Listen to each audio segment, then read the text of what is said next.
Whatever. Hopefully. We're live. Woo!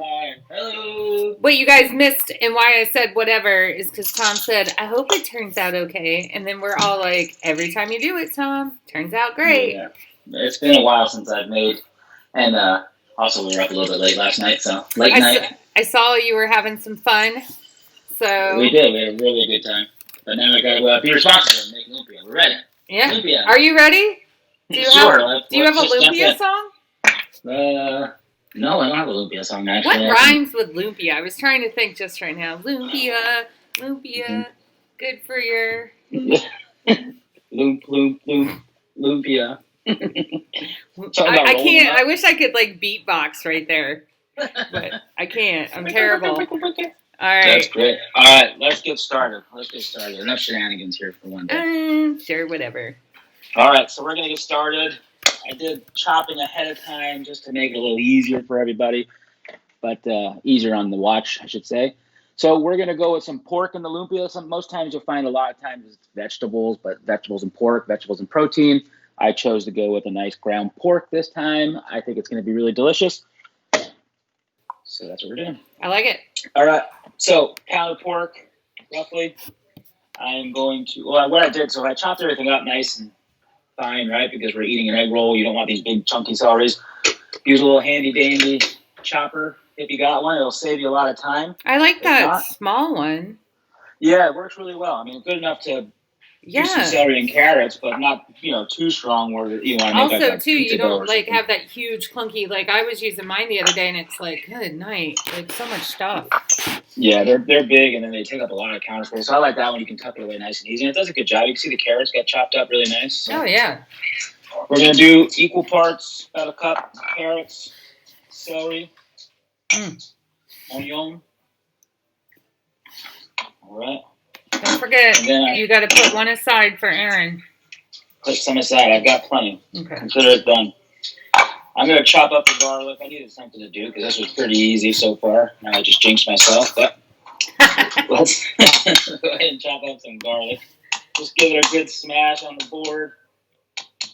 And then we'll come back and chop it up. Makes it a little easier, I think. Save the fingers, those digits. Mm-hmm. So about 4 cloves. These are some larger ones, but I like garlic. Oh, we're switching. So how was your Halloween, your new neighborhood? Oh, man, we had so much fun.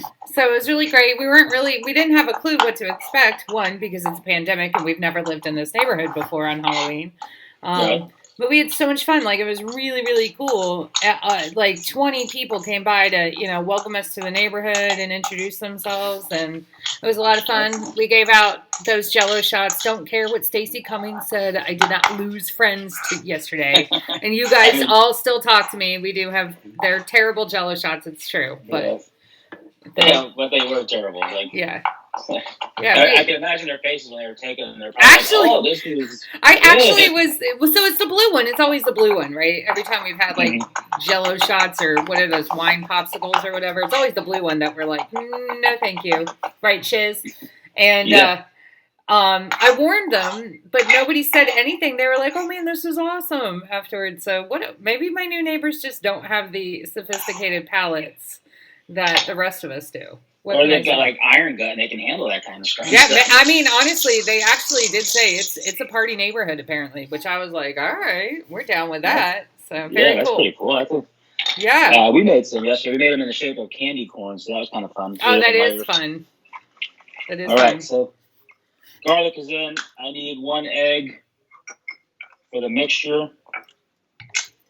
Oops. Excuse you. Your poor camera girl, she has to like juggle where to be in the right spot at all times. That's right, camera girl. Trying to stay hidden behind the camera there, but she's doing a great job. As always. All right, so we'll save that one. I'm going to use 1 more egg later for sealing the wrappers up. So we got to mix this guy up. Part of me wants to just jump in with the hand, but I'll try and do a spoon. Why wouldn't you use your hand? I don't know, because then it gets messy. Then you got to wash your hands?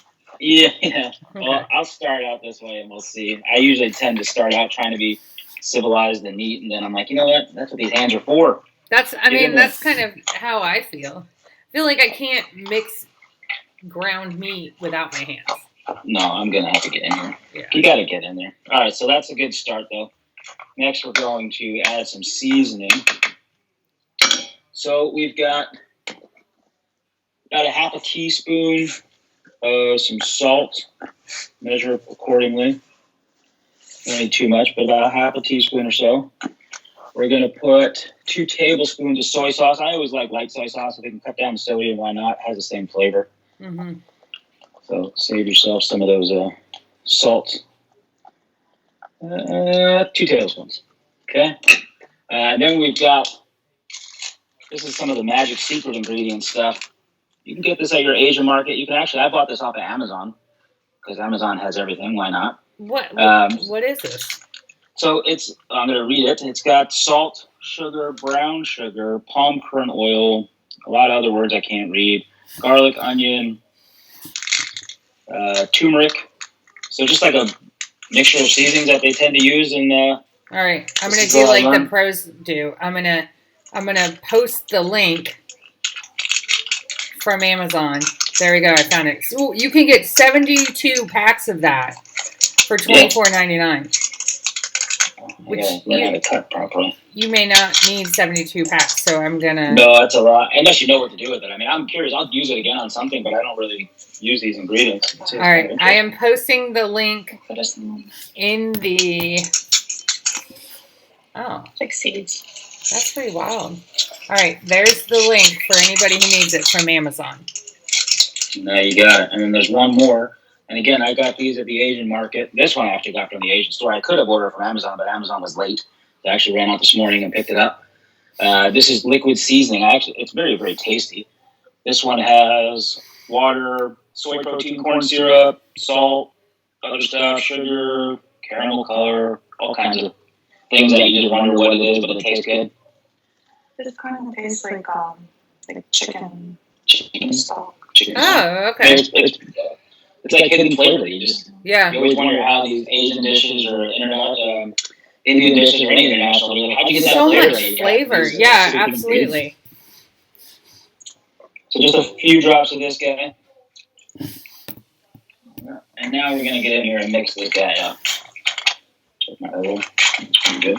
Oh, also, over here while we're doing all this, I had the oil going to get warm. Right, we are going to be deep frying these guys.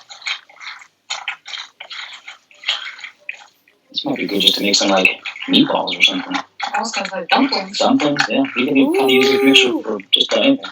Yes. So coming up while you're doing that, we have some stuff planned now that we're into November. So coming up, we have talked about we're going to share our favorite side dishes for the team. Yes. For a Thanksgiving-styled event that's coming up in 2 weeks. And then after Thanksgiving, we're going to do our Thanksgiving leftovers special. Yeah, it should be fun. I think we're going to try and get everybody to do on the team make their side dish, right? Try to get together some way somehow and show it. Yeah. And then we'll do I'm curious what everybody's go-to leftovers are. Oh. I tend to have a favorite. I have a favorite. I make it every year. But we'll leave it as a surprise. Let's not give it away yet. Mystery, that's right. You got to keep them coming back for more. So this is, I'm just making a little egg wash. This will be for helping to seal the wrappers up. Just an egg, beat it. Put a little bit of water in there if you want to stretch it out a little bit. Okay. Just want to loosen up so you can use a paintbrush or your finger and get it out on the wrapper. You know, it's kind of a yucky day out here, so I almost feel like lupia is like a really good thing to eat right now. I feel like it's a good hangover food, too. So yeah. That's why it worked out perfect. Well, I fell on my butt this morning at a walkthrough pretty hard, so that's not good. That's why I think I might come over and sneak up one or two as a consolation. Because hopefully nothing broke. Just my pride and my feeling decently. I hurt, but that comes with your 40s. Yeah. So. I'm not looking forward to it. I'm not there yet. Almost. So spring roll wrappers, right? Pretty standard. You can buy these at the Asian stores. You can probably buy them online at Amazon too. They have everything, but most stores are very, very common to have all these international type of foods now, right? Especially here in Virginia Beach, we've got a really good melting pot, so you get a lot of good food and good products in the stores, which is nice. I am going to try to make a small one. I don't have the smallest fingers, but I would like to make small ones. So I took one of these sheets and I just used scissors and cut it into 4. Okay. Mm. If not, we'll just make a big lumpia. Do they rip easily? Like, I think of phyllo dough, right? Like, Yeah, so growing they're up. very. I'm Greek, right? So phyllo dough rips so easily. Yeah, so it's not that. It's very, very thin, but it's not too thin where you can't handle it. And, Not that you know, flaky. Yeah, okay. Right, but they will dry out, so you don't want to leave them out, because then they'll get crispy on them. Yeah. Or dry out and get. Growing up as a So- kid and using phyllo dough is just like, oh, so annoying.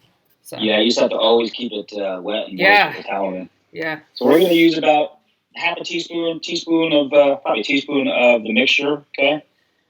I like to put it in the middle. I like to come and pull it back with that beginning part, right? Fold the side over. Fold the side over. And then we go one roll, and we'll use our egg wash. These are baby lumpias. Bite size. You'll get plenty of amount of it, though. Yeah, it's kind of perfect, actually. So a little bit of egg wash, and that'll help seal it up. On the envelope kind of Yep. part. Yeah, nice. Okay. So now you got a nice little lumpia. So I'll make about 4 of these while we're chatting here, and then I'll fry them all. I think the oil's almost ready. Again, about a tablespoon. That's not bad. That's pretty easy. I mean, I feel like you could really get into a rhythm. Yeah, I mean, this could be fun where you can involve the kids too, right? Oh, Just yeah. at the table, chatting it up. Everybody's making one. Kind Yeah. of fun. You can have somebody that just can't make them right, and they tend to be all the big wonky ones. And Yeah, that'd be me. I like it. it's actually, I'm surprised mine are rolling. You know what? Because the biggest important thing, and I tend to not do right all the time when I make stuff like this, is to not put too much filling in there in the beginning, Mm-hmm. right? Because everyone wants this big old meaty American oversized Yeah. something. Fair. It's just- Exactly. Yeah. We Yeah, don't need to supersize our lumpia. Is that what you're saying? No, don't supersize the lumpia. Keep it this way. You get a nice rolled up lumpia, and you're not overstuffing and flowing out and all. Yeah, because I would Cracks think and when you cracks. go to, if you were to do that, when you go to fry it, it's probably going to be a problem. Yeah, well, you also don't want too much filling because then it's not going to cook at the same time that the shell cooks, right? Right. So keep Okay. that in mind. Yeah. Suzuki said they're cute. They are cute. I like it. I don't know if cute's the Yeah, answer but you for can food. like pick them up really. Like, I mean, that's like for me, that's the perfect size. I don't need. It really is. It's really one bite. So especially if you have like guest over, you don't want to have to put forks and knives out. You just make it a one bite hors d'oeuvre kind of. Right. Right. Exactly. All right. Yeah, they came out really well. Let's see. So Yeah, far, that's so great. good. I'm gonna wash my hands. Let me check and see if the oil's hot, and then we'll get those fried up real quick. Yeah, that looks really, really good. We're only at 13 and a half minutes, so not Yeah, bad. pretty easy stuff. I mean, if you have the machine, it's super easy just to chop that stuff up. And there's no. It sounds more serious than it is. Like when you go buy lumpia, you know. It's Yeah, well, I mean, I process. would have never tried it. I always have other people make it, and I go, oh my gosh, yeah, like go ahead and make it. It seems like very intense, but this is not like making tamales or something. Like that's a lot of work. So And really, you're paying for the labor, right? Yeah. The process of rolling it all up and taking your time and doing all that. yeah, That's really what you're paying for, which is understandable because it was only good for, and you had to make enough for a party or a restaurant or something like that. Yeah, it's quite a bit of work. sure, yeah, absolutely, 100%. All right, so we'll let those fry up. They're gonna take about 5 minutes. I'm gonna grab a plate. Oh, sorry. I'm gonna buy a house. Yeah, sorry about that. I don't know how to fix that. Surprise! How loud was that in your ear there? It wasn't too bad. Okay. If you're watching and Still, calling me, I'll call you back later. There you go. All right, so let these fry up a little bit. I'm gonna. Excuse me. I didn't feel like making sweet chili sauce again. It's one of those things where like so many ingredients just to make something that's already made, and there's some good stuff on the market now. But if you're bored and you want to do it, by all means, it's not too hard. But we use this a lot. This is a Panda Express version of a sweet chili sauce. All right. It actually works really well. So we make that like sweet and sour chicken or sweet and sour vegetables, that kind of stuff. And tofu is really, really good. So we've been using that. So I figured why not just use it for this instead of making the sauce. Yeah, make it a little bit easier on you. So there used to be a show on TV. I can't remember who. It was like Sandra Lee, not the Sandra Lee that's married or engaged to the Governor Cuomo. But she used to have a show called Semi Homemade that I was obsessed with years ago, where, you know, some of the stuff would be homemade, but then some of it was like reasonably prepackaged stuff that you just kind of jazzed up a little bit. And I always thought that was brilliant because maybe you don't have to do all of it from scratch. Yeah, I mean, most people, right, you cook dinner when you get home from work, you know, have a ton of time in the prep, save that stuff for the weekend, but on the weekdays, you know, make it a little easier for yourself. There's so much good stuff on the market. Yeah. You know, don't beat yourself up for buying something store-made or something that makes your job a little bit easier. Right, exactly. I love that kind of thing. So we're looking pretty good. We're going to give them about another minute. They're brown, that's for sure. So for the oil, again, you could use a thermometer, fry around 350. That's always a good temperature. I don't have a thermometer. I've done this 3 times. So I'll just drop a couple drops of water in. You saw me put the lumpia on the edge first, and you start to those bubbles. That's how you know it's hot enough. And then just monitor it. So if it's cooking a little bit too fast, I turn mine down just a little bit so I have too much more heat. There's a lot of residual heat in there still. And then if you're making a lot of them at once, you can also adjust it the other way, maybe because if you put too much cold product in, then it's going to immediately shock that oil and turn it down too. Right? So just over time, you'll get used to it and you kind of understand the ins and outs and the rights and wrongs. Yeah. What else do you got planned for this wonderful groovy evening? Well, so we did walkthrough number 1. I have another walkthrough over in Colonial Place for our sweet friend that's buying. And then we got a walkthrough over in Virginia Beach and a showing at Sandbridge. And then that's it. Awesome. I can only show houses in Sandbridge during torrential downpours, just so you know. Every single, I mean, I honestly, the last 5 weeks, I've shown Sandbridge houses probably every single weekend, and every time it's raining, my goodness. Today's going to be particularly bad. What do you got going on outside of this and recovery with your lumpia? Yeah, so I've got a couple showings to set up for some good brands. I also have a couple rentals that I need to help some people get into. Nice. The market's a little bit crazy, so not too much, but enough to keep me busy. Yeah. All right, so let's crack one of these guys open. They're hot. We probably shouldn't do it, but how can you just stare at this lumpia and not eat one? Yes, I would agree with that. Or at least cut it open. Oh. It's ready. So again, if you're a little afraid that you're not going to get it cooked all the way or serve it too raw, cut one open. Don't be afraid, but it only takes about 4 or 5 minutes. This oil is pretty darn hot, and you're going to notice that it'll cook. And they're not that big, so that's also a good thing, too. Aiden, Justin's making soup and grilled cheese. He's making tomato basil soup from scratch. We do soup on Sundays in the fall. And nice. Yeah. So, but maybe it needs a little lumpia to go with it. We might have to make that. He said he was doing gluten-free mac and cheese. How did that turn out? It was fantastic. The gluten-free mac and cheese was great. And Justin just yelled from the other room that he's already gone to the store. So apparently lumpia's out. So lumpia's out. We'll send some Uber Eats over. That's right. But that's lumpia. Pretty easy dish. Fun thing you can do to make them with the family and enjoy the snacks. Yeah, that's awesome. I love it, guys. That looks really, really good. Yeah, that was pretty easy. I mean, we're at 19 minutes, so not hard. I mean, even if you added in, like you said, you pre-chopped the celery and the carrots, but even if you hadn't, maybe 5-6 extra minutes. I mean, about that, if that. Yeah, that's not bad at all. That's super easy. And then, so again, I'm excited because in 2 weeks we're gonna do a little team cooking with your agent. Somehow we'll figure it out. Maybe we'll do a 4-way. I don't know. We'll figure it out. I gotta put my thinking cap. Yeah, and then after that, we're gonna do some Thanksgiving leftovers. So love to hear what everybody's favorite side dishes are for Thanksgiving. Yes. I'm interested in hearing that because I know I've lived all over the world, right? And you guys have traveled all over the world, and I've seen some interesting side dish options, not necessarily for Thanksgiving all over the world, but all over the country, right? There's different favorites and stuff like that. So I'm excited to hear what everybody makes and those leftovers. And give some more ideas, right? That's what's always, you're like, oh, I didn't think about that. Let me try it. Let's see what you got. Exactly. All right, guys, have fun. Enjoy recover a little bit there before you head out. Fried food always helps. This is true. That is very, very true. All right, guys. Well, have a good one. Thanks, everybody. Bye-bye. Thank you.